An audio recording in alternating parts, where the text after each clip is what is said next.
Je vous présente Sébastien Goyer, enseignant de la première année à l'école virtuelle du Conseil scolaire public Nord-Est. Sébastien va nous partager ses stratégies en lien avec la gestion de classe. Bonjour Sébastien. Bonjour. Alors, première question, quels sont certains défis à prévoir dans la gestion de classe en ligne et puis comment les as-tu relevés?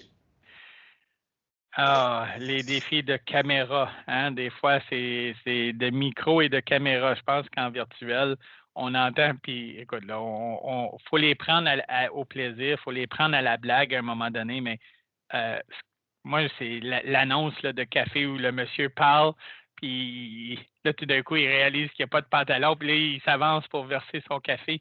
Comment, tu sais, moi, j'ai des jeunes de première année, donc pour eux, tu sais, tout l'aspect faut que je change mon pantalon parce que j'ai renversé quelque chose dessus. Ça arrive. Fait une chance que j'ai la fonctionnalité de fermer le micro ou fermer la caméra, des choses comme ça. Ça permet de garder un peu le décorum en salle de classe. Mais écoute, c'est les choses qui arrivent. Et puis, faut en rire. Hein? Faut en rire. J'ai des parents, moi, sur tout le territoire un peu du nord-est, donc de North Bay à Timmins, Hearst, Kirkland, Cap. Donc, tu sais, la technologie, elle est ce qu'elle est. Donc, des fois, la bande passante à Timmins versus la bande passante au centre-ville de North Bay n'est pas la même. Donc, il faut faire avec. Il faut faire avec. Puis on apprend à en rire. On apprend à en rire. On apprend à dire, OK, ben, un tel est robotique aujourd'hui, c'est correct. On va lui donner plus de temps pour parler puis essayer de comprendre ce qu'il dit. Puis éventuellement, ben, ça s'améliore ou quelque chose comme ça. Puis des fois, ça marche juste pas. Écoute, il y a des défis qui entourent l'accès technologique. Ce qu'on doit faire comme enseignant, je pense qu'en virtuel, c'est d'essayer que ces défis-là ne paraissent pas comme la fin du monde. Ou que on, même si on n'a aucune idée comment les régler, hein, il faut des fois pareil, comme quoi que, hey, pas grave, we got this, comme on dit en anglais. On a tout sur contrôle. Puis souvent, c'est juste de réassurer les enfants. Hey, ça va bien aller, inquiète-toi pas, on va avoir une belle journée pareil, il y a des choses qui vont se passer, puis tu vas voir, ça va tout se placer. Nous, on a eu, même en cours d'année, on a eu une transition entre Skype et Teams. Donc, ça l'a causé,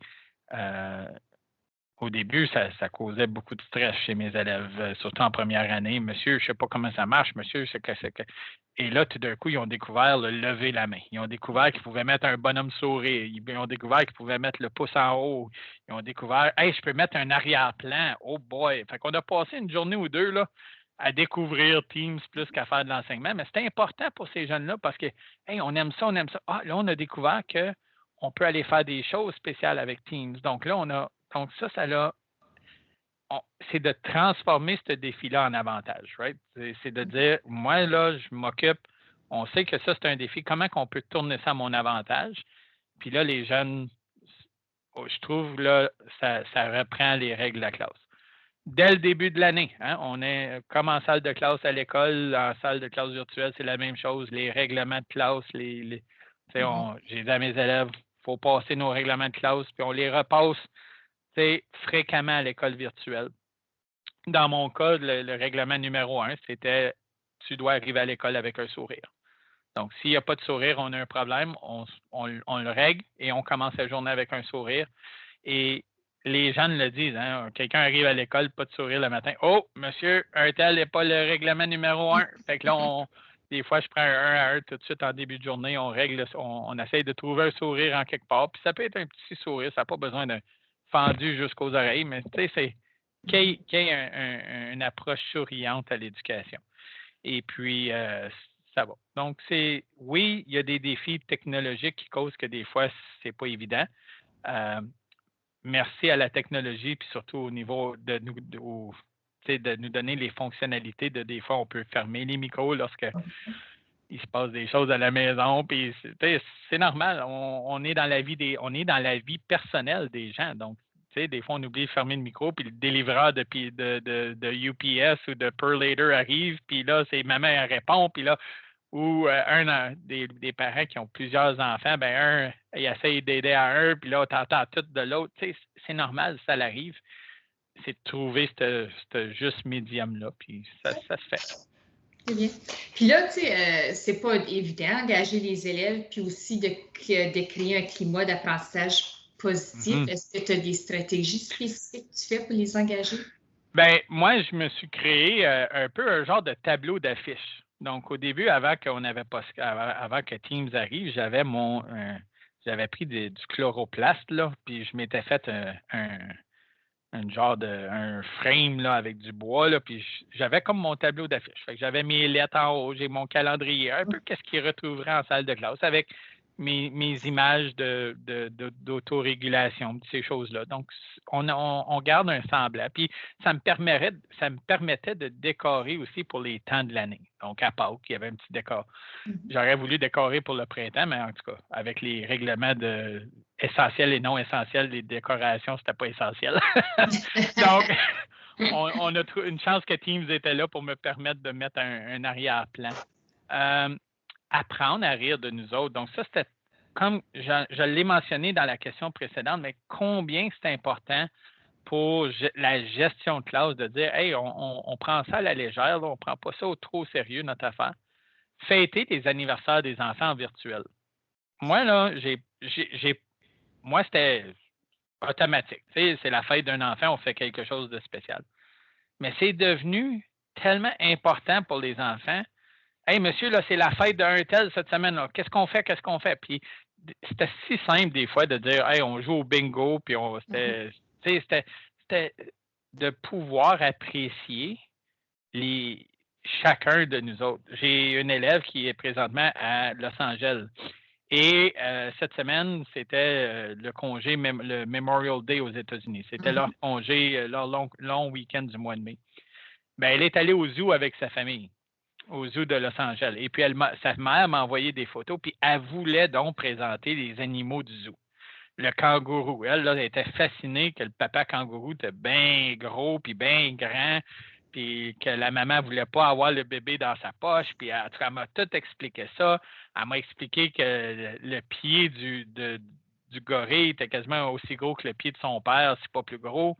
Elle était fascinée, là, mais quand elle est allée sur les collines de Hollywood, là, où il y a les fameuses grosses lettres qu'on voit dans tous les films, puis ces choses-là, elle était tellement fière de me présenter ça, de me présenter que dans sa cour, il y avait un oranger. Pendant qu'elle, elle avait des oranges puis un beau parterre vert, nous autres, on était empilés par-dessus 2 mètres de neige.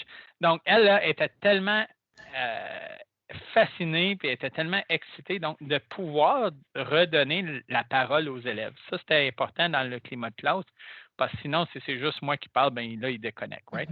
Mais là, si c'est eux autres qui font découvrir des choses, j'en ai un que lui, il allait sur la réserve ici là, à North Bay, patiner sur la patinoire extérieure. Ben, il nous a présenté une vidéo en train de jouer au hockey, même s'il y avait un gilet des Maple Leafs, on va le pardonner. J'aurais même mieux qu'il y ait un gilet des Sénateurs, mais qu'est-ce que tu veux? Je peux pas dicter les goûts de mes élèves, mais c'était mieux. Donc, on fait des petites choses comme ça. La construction identitaire est venue beaucoup jouer un rôle dans mon climat de classe parce que les élèves savent que dans ma classe, c'est en français, que oui, j'ai beaucoup d'apprenants de la langue, puis que oui, on peut peut-être pas le mot en français juste, mais qu'ils savent qu'ils peuvent faire l'erreur, puis ils savent que M. Seb est là pour leur suggérer le bon mot. Puis on a appris à découvrir des artistes. Et récemment, on a justement eu un artiste du nom de Dave Poulain, qui est venu en salle de classe faire une chanson avec les élèves. Puis notre chanson, ça s'appelle justement À l'école virtuelle. C'est une chanson qui raconte un peu la vie de comment ça se passe à l'école virtuelle. Et puis, en tout cas, donc on a découvert des artistes. On a découvert M. Dave qui est venu chanter à quelques reprises au courant de l'année avec nous. On a la chanson de la semaine des groupes Sauver le monde avec Kids United lors de la Journée de la Terre. On a joué la chanson, mais les jeunes ont voulu faire des projets de Journée de la Terre. Donc, on est allé nettoyer sur le bord des chemins des poubelles. On est allé ramasser ça. On a fait des chasses au trésor dans la nature. On a appris à comment faire du sirop d'érable. écoute, d'avoir plusieurs petits projets puis plusieurs petites enquêtes exploratives sur ce qui les intéresse, ça a fait que les jeunes veulent être à l'école, ils veulent participer, puis ils veulent passer à travers le programme de la journée, puis je ne passe pas mon temps à dire ben ferme ton micro ou arrête de faire ci ou arrête de faire ça. J'ai pas ça. Donc, parce qu'ils savent qu'ils vont en avoir d'autres activités comme ça qui s'en viennent, puis ils veulent bien faire. Puis tu leur permets de parler de leur vécu, de leur intérêt, puis ça, c'est numéro un. Quand on veut répondre au profil des élèves, si on va avec leurs intérêts, leur vécu, c'est là que tu les accroches, c'est évident.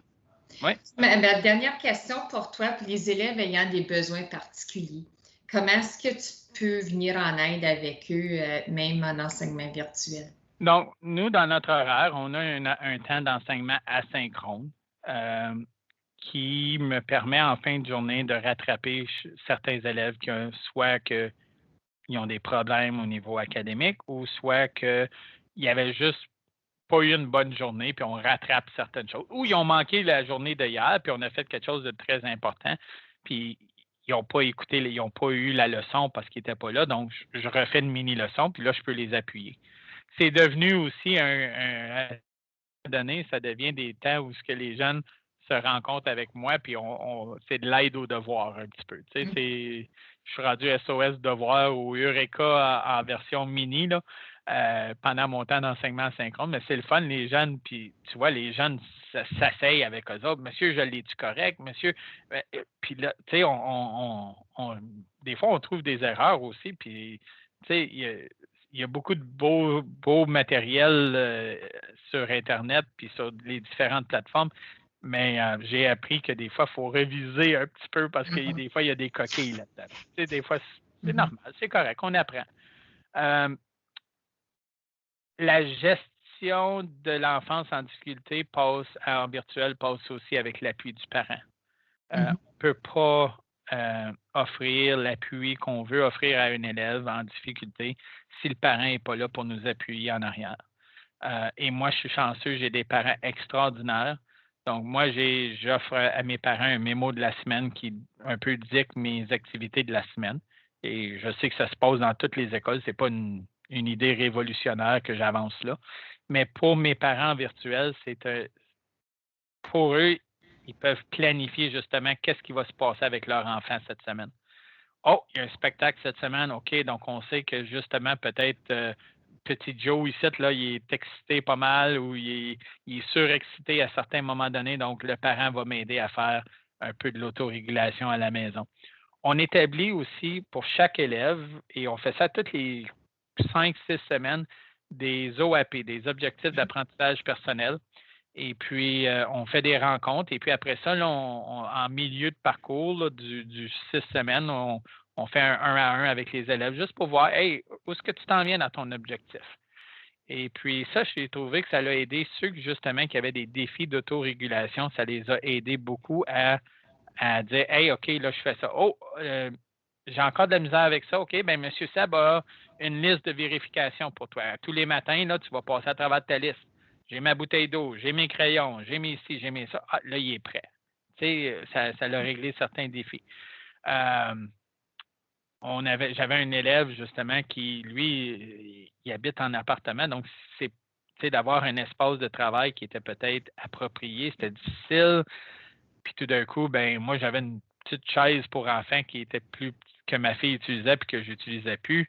Ben je lui ai apporté comme ça, là, ça lui donnait une bonne chaise. Au lieu d'être couché sur le lit, assis sur le lit, puis là, il est assis sur le lit, là, il saute ou il est à terre ou quoi que ce soit. Là, ça lui donnait une bonne chaise avec des bras. Puis là, il pouvait se concentrer. Ça lui a permis de faire ça. Donc, c'est toutes des petites choses qu'on doit. Tu sais, l'ergonomie en virtuel est tellement importante pour l'apprentissage. Puis des fois, là, c'est juste de tweaker des petites choses là, qui est bien anodin. Là. Par exemple, lui, là, il avait tous ses crayons tout partout là, dans sa chambre. Ben, j'avais un vieux coffre à crayon que je lui ai envoyé. Puis là, il y avait tout son coffre à crayon. Puis c'était le coffre à crayon de M. Seb. Fait que là, c'était comme bien spécial, cette affaire-là. Mais ça l'a permis qu'il était moins distrait, il cherchait moins ses choses, il portait plus attention aux leçons. Donc, c'est des petites choses comme ça. Merci. Alors, c'est évident, Sébastien, que tu as vu c'était quoi les défis de la gestion, tu les as réglés, tu as engagé tes élèves. Je pense qu'une belle atmosphère, tu crées un beau climat dans ta salle de classe. Puis, je pense aussi que tu réponds davantage aux besoins des élèves ayant des besoins particuliers. Ouais. Alors, Sébastien, je te remercie d'avoir accepté de faire l'entrevue avec moi. Pas de problème, ça me fait plaisir.